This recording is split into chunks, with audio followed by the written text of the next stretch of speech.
Getting ready for winter. Winter is on its way. Recent winters have been mild and wet here in the East Midlands, and we have to look back to 2013 for the last time we experienced significant quantities of snow. However, whether or not we might be facing a harsh winter or another mild one this year, there are many straightforward measures we should all be taking to ensure that we, our homes, our cars and our winter celebrations remain safe throughout this season.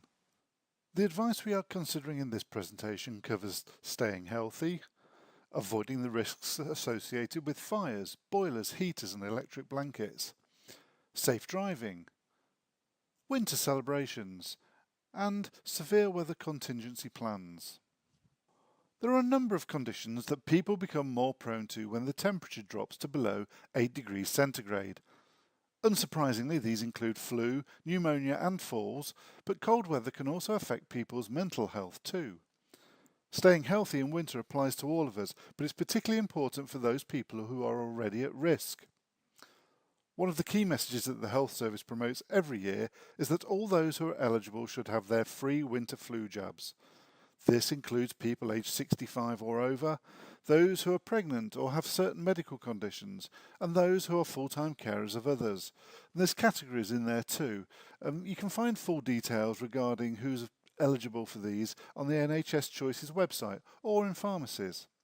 An important defence against colds and flu is the avoidance of spreading the germs.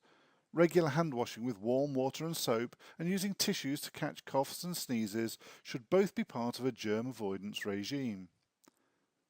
A healthy diet that's rich in vitamins can also help. Eating a proper meal every day and drinking plenty of fluids will help maintain the body's natural defences. And you should keep active too. It'll help stave off the seasonal blues. Plus, activity is another thing that just strengthens the body's natural defences. And stay warm, particularly if you're frail or prone to cold. Remember, wear several layers of clothes rather than one chunky layer. And clothes made from cotton, wool or fleecy fibres help to maintain the body's heat. If you're concerned that you're becoming poorly, then act early and phone 111.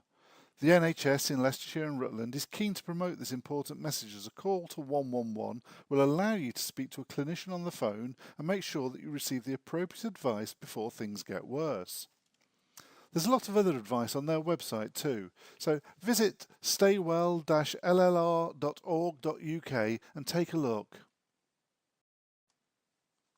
Whether or not we end up having a severe winter this year, there's no doubt we'll all be turning up the heating, lighting our fires or searching out the electric blankets before too long.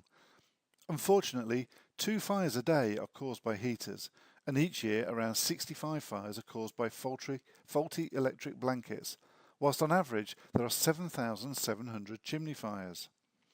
The Leicestershire Fire and Rescue Service has lots of advice on winter-related fire safety on its website. Here's a few of the headlines. Have fire and carbon monoxide detectors installed in your home. Ensure your boiler is serviced every year. Have your chimney swept at least once a year. Always use a fire guard with an open fire to protect against flying sparks and embers. Only use gas and paraffin heaters in well-ventilated areas. Don't situate heaters close to furniture or curtains, and don't use them to dry clothes. Use electric blankets in accordance with manufacturers' guidelines and never with a hot water bottle. Please visit the Leicestershire Fire and Rescue Service website at www.leicestershire-fire.gov.uk to read more about this important subject. Winter weather and longer periods of darkness make driving more hazardous and sometimes result in long delays to journeys. So make sure that your vehicles are winter ready. Make sure you carry an emergency car kit and that you employ safe winter driving techniques when conditions are difficult. A lot of the hazards can be avoided. In addition to the general advice to keep vehicles well maintained at all times, there are specific considerations when it comes to winter. Check tyres to ensure they're in good condition and have at least 3 mm depth of tread. Make sure there's antifreeze in the radiator and the windscreen wiper bottle. And keep an ice scraper and windscreen de-icer in your glove compartment. You should keep a winter driving kit in the car in case of emergency or long delays. Bear in mind you could be stuck in snowbound traffic for a number of hours if you're unlucky. Your kit should include things such as water and snacks, a blanket, a first aid kit, an LED torch, either wind-up or battery, some high-vis items such as a warning triangle and vest, and also make sure you put a shovel in your boot. Other than this arrangement, general advice is always to be aware of the weather forecast and avoid driving at all in snow or other treacherous conditions, and arrange to work from home if you can. Be aware of safe winter driving techniques and always carry your mobile phone and always ensure that it's charged up. Wintertime brings a number of important festivities. We're now in Diwali, with Halloween fireworks night just around the corner, and then we run into Christmas, and of course at the end of it all we have New Year celebrations. There's lots of advice around personal safety at a party time, but that falls outside the remit of today's webinar.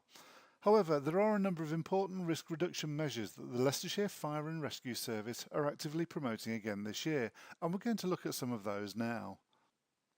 Don't drink and cook. Drinking and cooking are things we often associate together, particularly when we're throwing parties. However, at times like this when people are likely to be drinking more, it can lead to disaster through distraction and loss of concentration. After all, most fires do start in the kitchen.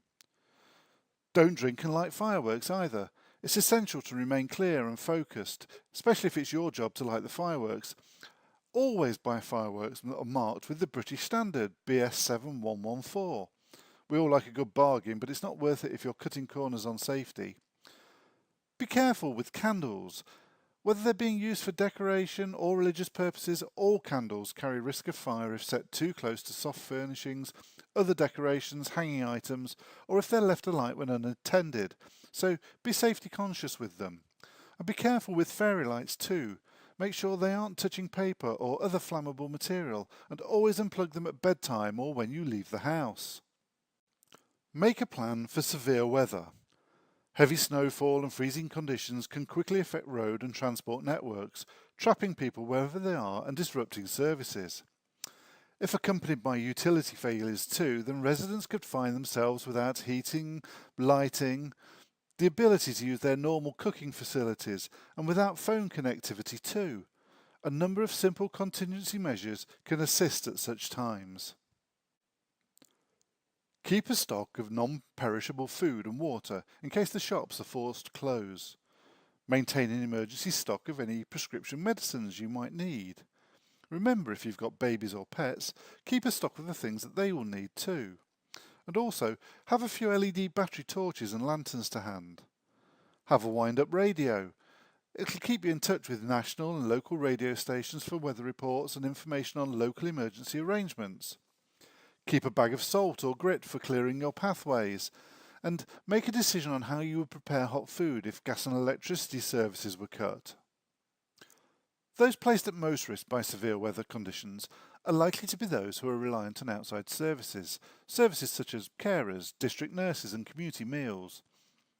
In making preparations for winter, we want to encourage people also to think about elderly members of their own family or neighbours close by who might need some assistance at such times. There are some really practical things you can help them with or try and sort out on their behalf. Make sure they're signed up to the utility company's priority services registers, and this will ensure that they're prioritised for reconnection or support when utilities fail. If they rely on electrically powered equipment, check whether it's got a suitable backup power supply.